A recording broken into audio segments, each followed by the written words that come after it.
Hey there guys, you're welcome to Top Picks and you already know how we do it. We are bringing you the top stories of the week, what you may have missed, the one that hits the most and everything. Do not forget that the show is proudly sponsored and brought to you by Cheesy Pizza. Your pizza, your way. Do not go anywhere, we'll be right back.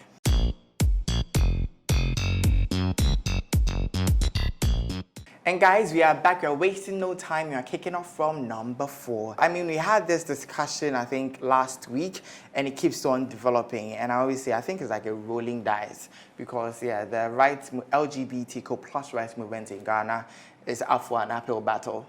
Yeah, so the one leading the anti-LGBTQ plus bill, Honorable Sam George, was on the lips of many over the week as he was granted an interview on CNN, on which many people claim he not only whipped, but schooled the journalist. So yes, he was interviewed on why he's leading an anti-LGBTQ plus bill. And according to the CNN journalist, he's leading a bill that will incite hate and violence to a certain type of minority. So at the end of the day, people are saying the CNN journalist interviewed and asked questions based on emotions as Sam George went prepared and hit him with facts. So yes, he was trending on Twitter, a lot of people applauding him and some just saying, bigotry only got worse. That is not the only thing. So he has asserted again that MPs they've started being denied of visa and entry to some foreign countries because of the same anti-LGBTQ plus bill.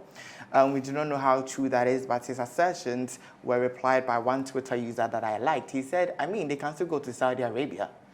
I mean, if you want to travel outside, I think Saudi Arabia will accept you with your high moral standards. A lot of celebrities are chipping in when it comes to what they think of this issue. One is Mr. Beautiful. The Kumawood actor has added his 2 cents, saying that people should be given the free will to choose, and if there is judgment hereafter, they shall deal with it personally. He has come under attack by a lot of Ghanaians, saying that is not the way to go.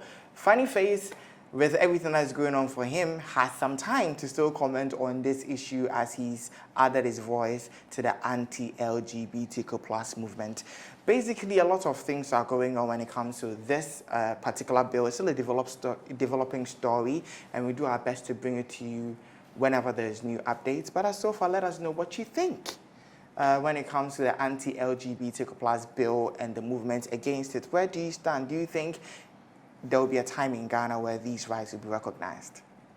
Anyways, guys, we wait to see, but we're moving on to our third pick for the week, and it's one that came as a surprise because it's not been that long since MzGee left Multimedia Group Limited to Media General.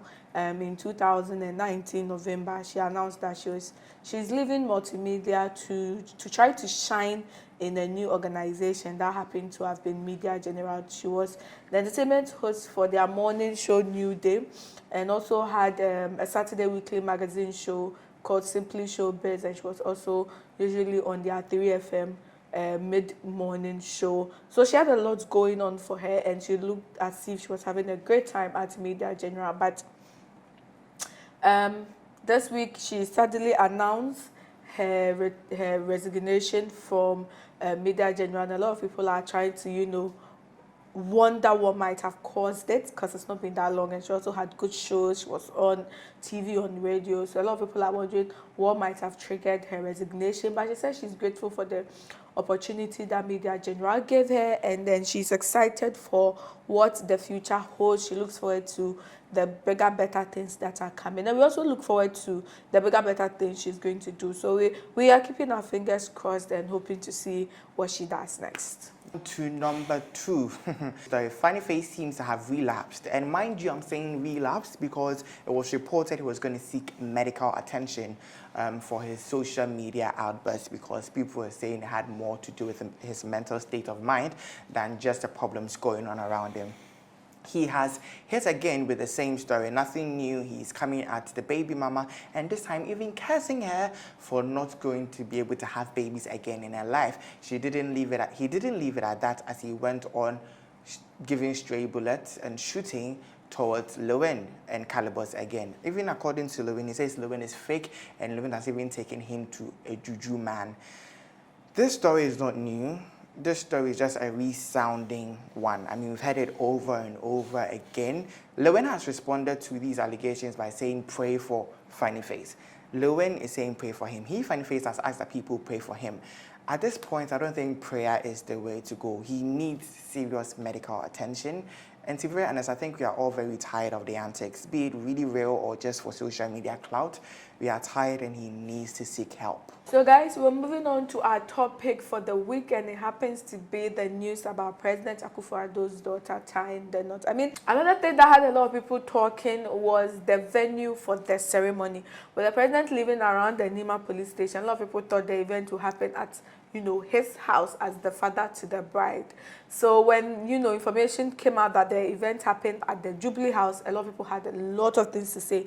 Is it because she's the president's daughter? Why are we using an official, edifice for private events and all of that? But all that matters is they are married and it's finished and gone. Whether we say yes or no, it changes nothing. But in conclusion, the president's daughter had a presidential wedding at the presidential villa.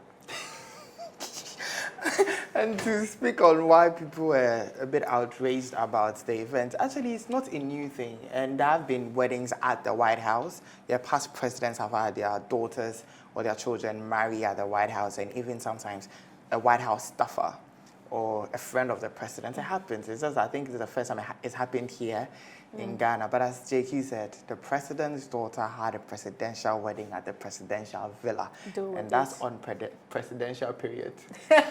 And yes, guys, that brings us to the end of Top Picks this week. But of course, you're not going to leave you without our favorite part of the show, and that is our hot segments right here on Topics. Thank you so much for joining us. You remember to follow us on our social media platforms. It's Ameyaw TV on Facebook, Twitter, and Instagram, as well as YouTube. It is Ameyaw TV official.